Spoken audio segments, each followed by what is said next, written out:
Lundi 29 juin 1992. Dear me, j'en ai marre des canonnades, des obus qui tombent, et des morts, du désespoir, et de la faim, et du malheur, et de la peur. Zlata. Zlata, c'est Zlata Filipovic, une petite fille de 13 ans qui, comme beaucoup d'enfants, écrit son journal. Mais Zlata, elle, vit à Sarajevo. Elle est musulmane. Son journal, c'est celui de Sarajevo, la ville où elle est née, où le monde se donnait rendez-vous il n'y a pas 10 ans. Une ville où musulmans, croates et serbes vivaient en paix. Son journal, c'est aussi celui de Sarajevo, la ville martyre, où chaque soir, elle a maintenant peur de mourir. Ce soir au point, le journal de Zlata. Bonsoir, ici Raymond Saint-Pierre, bienvenue au Point. Ce soir donc, nous allons vous parler à nouveau de l'ex-Yougoslavie, mais d'une façon bien spéciale.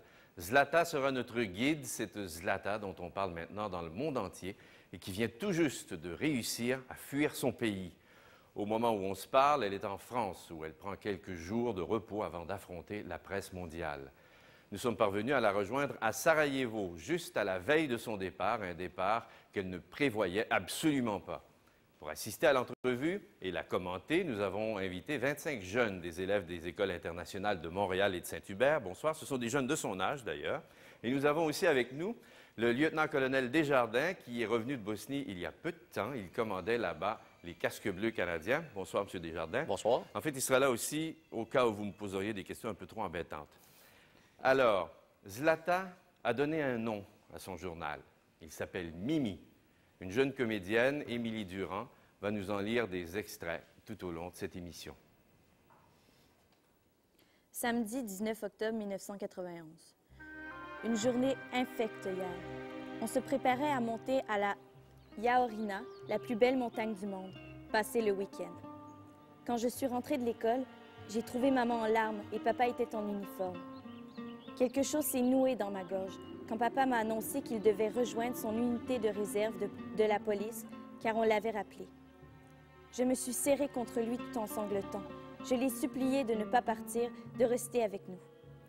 Papa a dit qu'il était obligé. Il est parti et on est restés toutes les deux, maman et moi. Bonsoir, Zlata. Bon après-midi, car ici, c'est l'après-midi. Zlata, as-tu eu de la difficulté à te rendre à la station de télé? Ils ont envoyé une auto. C'est bien. C'est comment à Sarajevo aujourd'hui? Les tirs sont intenses? Oui, ces jours-ci, les échanges de coups de feu sont intenses.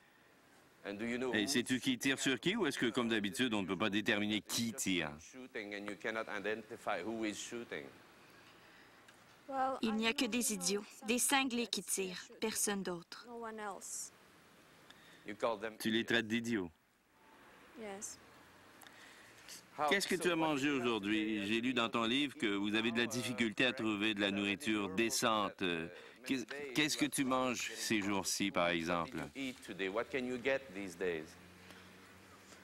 Au déjeuner, j'ai mangé du pain et du fromage feta, qui proviennent de l'aide humanitaire. Et à midi, j'ai mangé du riz. Est-ce que c'était une bonne journée pour toi? Est-ce que tu manges souvent comme cela, par exemple? Pas souvent. On ne mange pas souvent du fromage feta. Et d'où venait-il? De l'aide humanitaire des Nations unies. Alors, le Haut-Commissariat aux réfugiés peut donc vous venir en aide de cette manière. Il y a des vivres qui vous parviennent. C'est la seule manière. Et parfois, nous achetons des choses au marché noir, où elles coûtent très cher. Et l'eau, avez-vous de l'eau maintenant?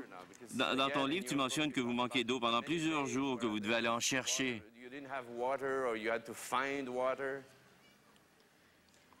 Nous n'avons pas eu d'eau courante pendant 3 jours. Et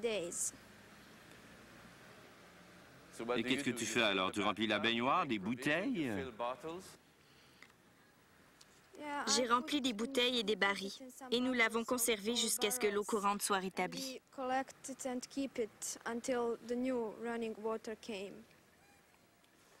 Et l'électricité, le chauffage. Avez-vous du chauffage maintenant? Il semble faire très froid à Sarajevo ces jours-ci. Nous ne chauffons pas à l'électricité, mais avec un poêle à bois.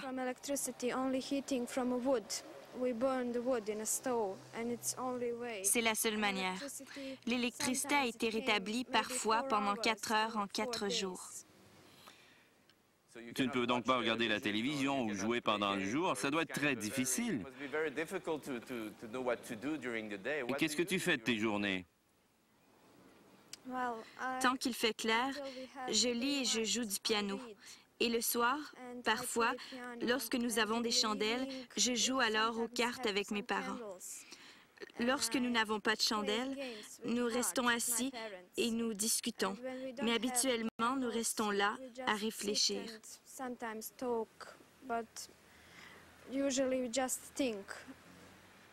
À quoi? À l'avenir, à aujourd'hui et au passé. Tu sembles très triste maintenant. Tu affichais un grand sourire au début de l'interview, mais maintenant tu es triste. Je ne pensais pas à la guerre, mais maintenant, je m'en souviens, cela me rend triste.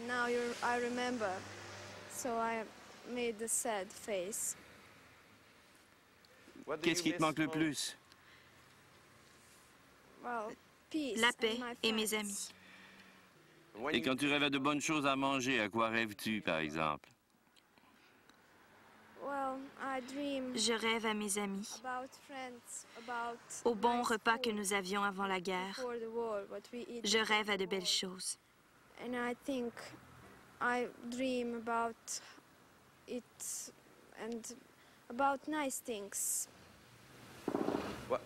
Je viens d'entendre des coups de feu derrière toi.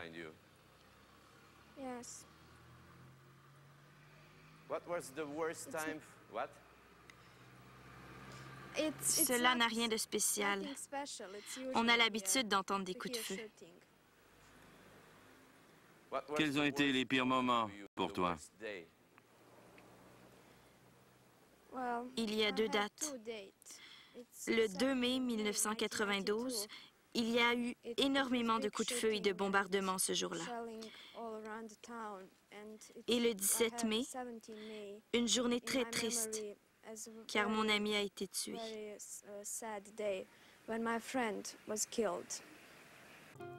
Vendredi 17 septembre 1993. Dear Minnie, ces chers bambins discutent à nouveau. Ils signent quelque chose. Ils nous laissent encore une fois espérer que cette folie va finir. J'ai tellement été déçue par tous les cessez-le-feu et toutes les signatures d'accords précédents que je n'y crois pas. Non, je ne peux pas y croire, car aujourd'hui encore, un obus a coûté la vie à un petit garçon de 3 ans et blessé sa sœur et sa mère. Tout ce que je sais, c'est que leur petit jeu a fait à Sarajevo 15 000 morts, dont 3 000 enfants, 50 000 infirmes à vie que l'on voit dans la rue avec des cannes, dans des fauteuils roulants et qui n'ont plus de bras ou de jambes. Je sais aussi qu'il n'y a plus de place dans les cimetières et dans les parcs pour de nouvelles victimes. Peut-être que pour cette raison, cette folie devrait cesser. Dans ton livre, tu compares les politiciens à des enfants, des bambins. Pourquoi? Parce qu'ils se disputent tout le temps, comme des enfants. Les enfants se disputent pour des jouets, mais eux, ils jouent avec des personnes, avec la vie même des populations. La comparaison ne te paraît pas trop forte? Tu joues avec les mots. Vous conservez donc un certain sens de l'humour là-bas? Oui. Un humour de guerre.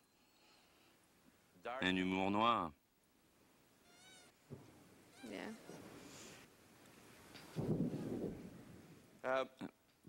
Pourquoi es-tu encore à Sarajevo? Peux-tu sortir avec tes parents, sortir de Sarajevo? J'aimerais sortir, mais c'est très difficile. Personne ne peut sortir. Mais qui vous empêche de sortir? Je ne sais pas, des tas de gens. De ce côté et des autres côtés. De Genève, de partout, du gouvernement bosniaque, partout. Donc, à tes yeux, tous ces gens vous empêchent de partir. Oui, ils jouent avec nous. Est-ce que vous pouvez encore suivre les négociations d'où vous êtes? Écouter la radio, voir où en sont les négociations?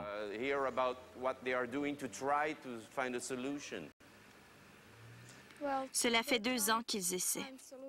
Je les écoute parfois et mon père les écoute très souvent, mais je n'y crois pas.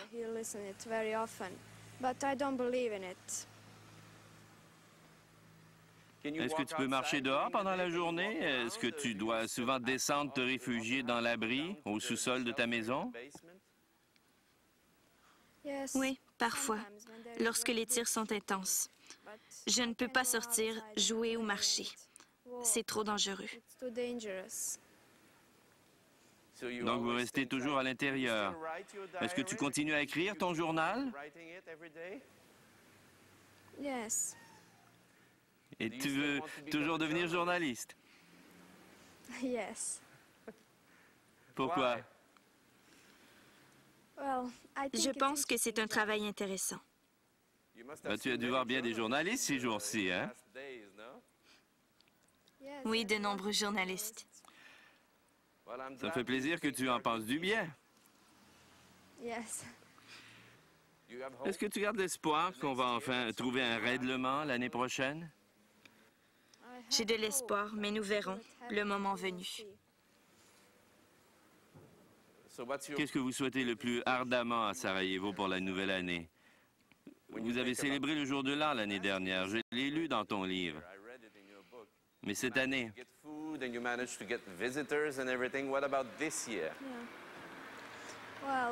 Ça va être plus difficile, car on a de la difficulté à trouver de quoi manger. C'est encore plus problématique pour le Nouvel An. Mais je crois qu'on va trouver quelque chose. Crois-tu que ton livre va faire avancer les négociations en vue d'un règlement en montrant ce que vit ton peuple?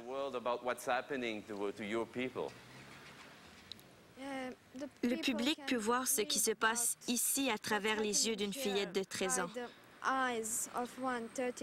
Je ne sais pas si cela va aider, mais les gens voient ce qui se passe ici.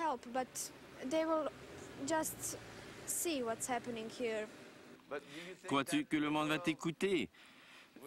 Qu'on va écouter ton message et trouver une solution? Oui, j'espère. J'ai un seul message. Aidez-nous, car ici, c'est très difficile. Et les enfants du Canada, qu'est-ce qu'ils peuvent faire? Pas les enfants, mais les politiciens, s'ils peuvent nous aider. Aux enfants, je souhaite un joyeux Noël et une bonne année. Eh bien, Noël est passé chez nous, mais la nouvelle année s'en vient. Merci beaucoup, Zlata. Bonne année. De la part de tous les enfants du Canada, j'espère sincèrement que la prochaine fois qu'on va se parler, la situation sera bien meilleure que maintenant. Merci beaucoup. Thank you. Bye. Alors, 2 choses. D'abord, Zlata a appris donc que vous verriez, que vous assisteriez à l'entrevue. Elle nous a demandé de vous saluer, mais aussi de lui faire parvenir une cassette. Donc, les questions que vous poserez, vos interventions, Zlata les verra si vous avez des messages aussi. Deuxièmement, donc, on a appris dans les dernières heures là que Zlata était parvenue à quitter Sarajevo dans un blindé des casques bleus français, ensuite à prendre un avion. Elle est en France au moment où on se parle. Et l'éditeur de son livre nous dit qu'elle est en train de jouer avec les interrupteurs électriques parce qu'elle est encore toute surprise d'avoir de l'électricité puis d'avoir un lit chaud et du chauffage. Voilà. Est-ce que vous avez des questions? Est-ce que ça vous a soulevé des émotions, cette entrevue? Est-ce que ça a soulevé des questions? Qu'est-ce que vous avez pensé? Oui. Moi, je pensais pas que la guerre là-bas était si dure que ça, là. Puis je m'en rendais pas vraiment compte. C'est ça. Qu'est-ce que tu as appris de neuf? Que il y avait vraiment beaucoup de combats, que les conditions de vie étaient très dures. Je savais pas qu'il n'y avait pas de chauffage non plus. Puis je savais un peu que ça devait être dur à trouver, à avoir de la nourriture, mais je pensais pas que c'était si dur que ça. D'autres questions? Oui? Je trouve que c'est rendu trop banalisé, comme les meurtres, les choses comme ça, les personnes qui sont tuées. Ils se sont habitués, pas facilement, mais que c'est rendu vraiment trop... il y a 2 personnes de mortes et ça passe comme rien. Comme une tempête de neige ou un mauvais temps? C'est ça. C'est ça que je trouve. D'autres remarques? Oui. J'ai une question. Oui. Pour l'électricité puis l'eau, pourquoi est-ce que, tu sais, des fois ça s'en va, puis là ça revient, puis ça... Ça, je pense que là, Oui, lieutenant-colonel Desjardins va pouvoir vous expliquer, peut-être. c'est justement, comme disait ton copain tantôt, à cause des combats. Mais une des missions des Nations unies, c'est justement d'assurer la sécurité des travailleurs pour assurer que l'électricité, le gaz et toutes ces autres ressources-là sont capables de leur donner 4 heures par jour ou par semaine d'électricité. C'est une de nos missions aussi, d'assurer la sécurité des travailleurs. Parce que ça, ces travailleurs-là, grimper dans un poteau, vous voyez, c'est difficile de marcher sur la rue, c'est pas évident, donc, d'être dans un poteau pour établir, par exemple, l'électricité. Et puis, l'électricité, le chauffage, c'est des armes aussi, non, pour des combattants? Bien entendu. On joue ça comme du chantage, non? C'est ça. Parce que l'électricité, les barrages sont ailleurs que près de Sarajevo.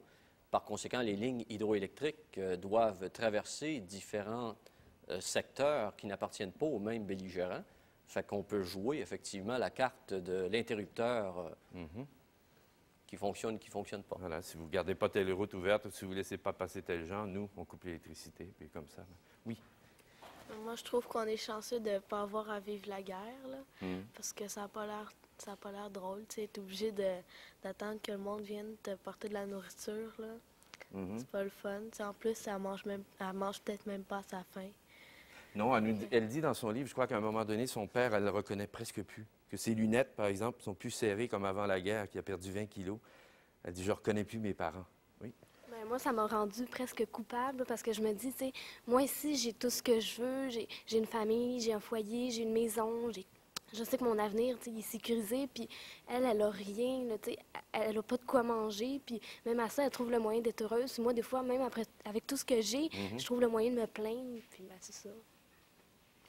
Il y avait des yeux humides dans le coin ici pendant. Par exemple, tu as trouvé ça dur? Oui, bien, il me semble que c'est inhumain, cette guerre-là. Il me semble qu'il pourrait faire d'autres pour faire cette guerre-là, mais pas en se combattant. Ils ne mangent pas à leur faim. Ils ont quasiment plus d'abri. Il y a beaucoup de personnes qui meurent. Oui? Mais moi, je trouve qu'ils n'ont pas de liberté parce qu'ils sortent sur la rue puis ils peuvent se faire tirer dessus. Puis c'est quand même assez humiliant aussi de recevoir de la nourriture d'organismes. Ça peut être humiliant aussi. Puis je trouve ça triste parce que nous, on a beaucoup de choses, puis elle a presque rien, là. Puis c'est triste. Oui. Oui, je me demandais vraiment comment elle pouvait garder le moral dans une telle situation. Bombardement, ça devait être effrayant pour elle, là. Vraiment, c'est dur à vivre, ça, pour le moral, puis tout ça. Ça devait être quelque chose. Oui. Vraiment, là, pour vivre une telle affaire, là, garder le moral, puis être capable de parler comme ça de tout ce qui se passe, là. D'écrire en plus son journal sans avoir peur, puis tout ça. Ça doit vraiment être... Il faut avoir un courage effrayant pour faire ça. C'est ça, brièvement, lieutenant-colonel, c'est quand même une chose de tous les jours, ça, les bombardements. Là. À Sarajevo, au moment où on se parle, oui, effectivement, les belligérants lancent des bombes, des obus à Sarajevo et dans la périphérie. On n'a qu'à imaginer une ville de la grosseur de Québec, par exemple, 200-300 000 habitants, qui serait pillonnée continuellement dans les faubourgs, dans la région limitrophe et dans le centre-ville. Alors, on va faire une pause et après, on parlera de nourriture. Vous avez évoqué la nourriture, on en parlera après la pause. Lundi 29 juin 1992. On ne peut pas reprocher de vivre à une écolière innocente de 11 ans. Une écolière qui n'a plus d'école, plus aucune joie, plus aucune émotion d'écolière.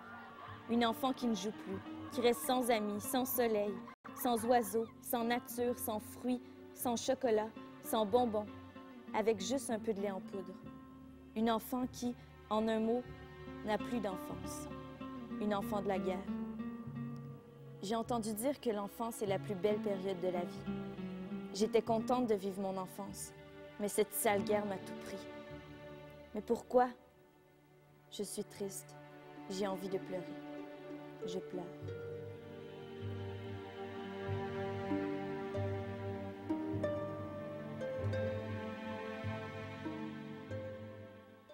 Jeudi 19 novembre 1992. Dear Mimi, dans mes camarades, dans nos amis, dans notre famille, il y a des Serbes, des Croates, des musulmans. Ça forme un groupe de gens très mélangés et je n'ai jamais su qui était Serbe, qui était Croate, qui était musulman.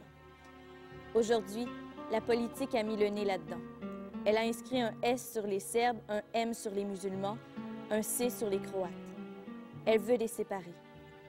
Et pour écrire ces lettres, elle a pris le pire, le plus noir des crayons. Le crayon de la guerre, qui ne sait écrire que malheur et mort.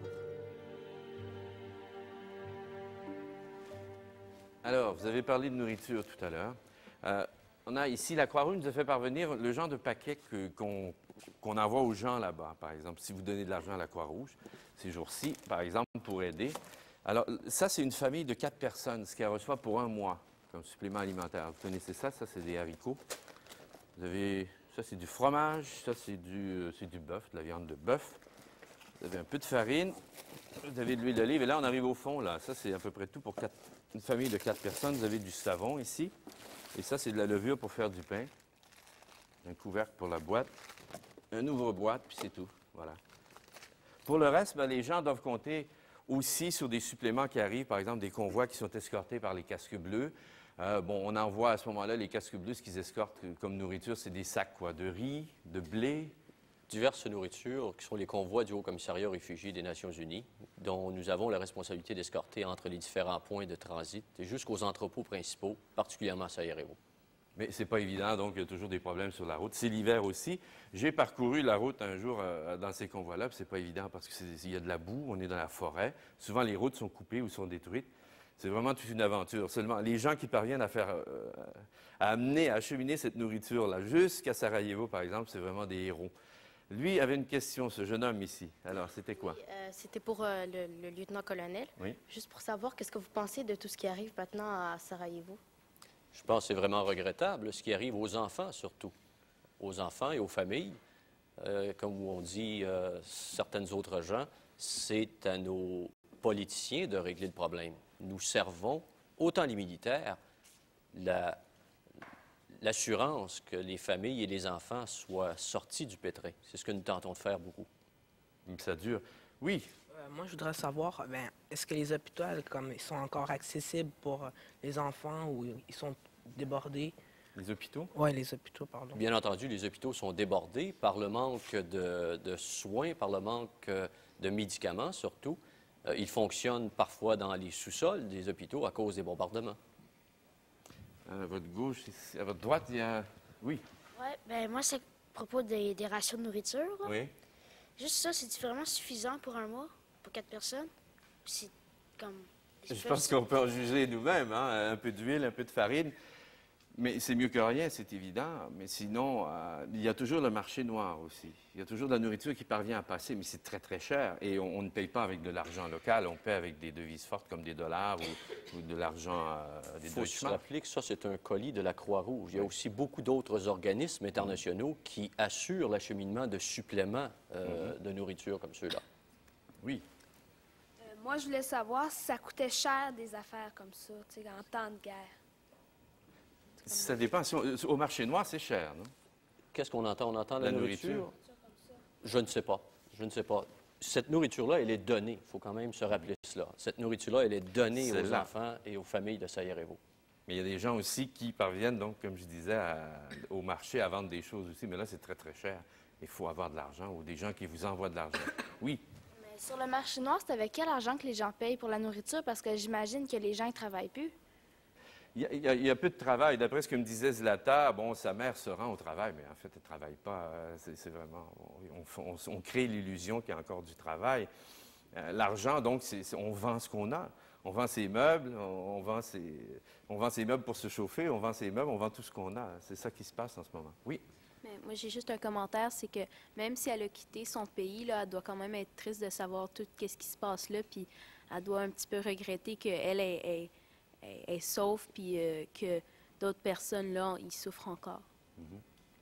Moi, je voudrais savoir s'ils s'en prennent toujours aux habitants du pays ou bien ça se passe parfois entre les soldats. C'est une bonne question, ça, parce que les statistiques qu'on a, et Zlata y fait allusion dans son livre, il y a énormément de civils, finalement, beaucoup plus de civils que de militaires qui meurent là-dedans. Bien entendu, les militaires sont protégés. Ils sont professionnels. J'entends les militaires, les Serbes, les Croates et les musulmans. Les combattants. C'est justement, pendant que les enfants et les femmes et ces autres gens ne sont pas protégés et ne sont pas formés pour se protéger. Alors, il est normal. Et comme elle disait très bien, beaucoup de gens se promènent dans la rue, leur manquant un bras, leur manquant une jambe. Ça existe, c'est vrai, ça. Bref, très brièvement, dernière question. Oui, une question au colonel Desjardins. Oui, très brièvement, 30 J'aimerais secondes. savoir quelle est la cause principale de cette guerre et quel est son but. C'est l'homme. C'est facile.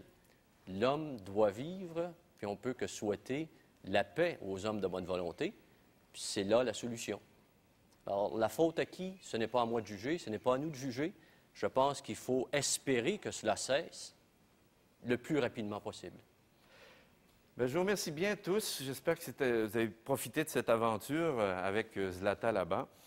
N'oubliez pas donc qu'il reste encore des centaines de milliers de personnes là-bas. Si vous voulez acheminer de l'aide, vous pouvez le faire avec le comité de la Croix-Rouge de votre région. Merci beaucoup. Et on termine avec un extrait du journal de Zlata. Jeudi 14 octobre 1993. Dear Mimi, je ne t'ai pas dit, Mimi, que tu vas faire le tour du monde. On va te publier dans le monde entier. Je t'ai donné pour que tu racontes au monde ce que je t'ai raconté, moi. Je t'ai parlé de la guerre, de moi, de Sarajevo dans la guerre, et le monde veut découvrir ça à travers nos lignes. Je t'ai dit ce que je ressentais, ce que je voyais et entendais. Maintenant, les gens en dehors de Sarajevo le sauront aussi. Bon voyage pour ton tour du monde, Mimi. Ta Zlata.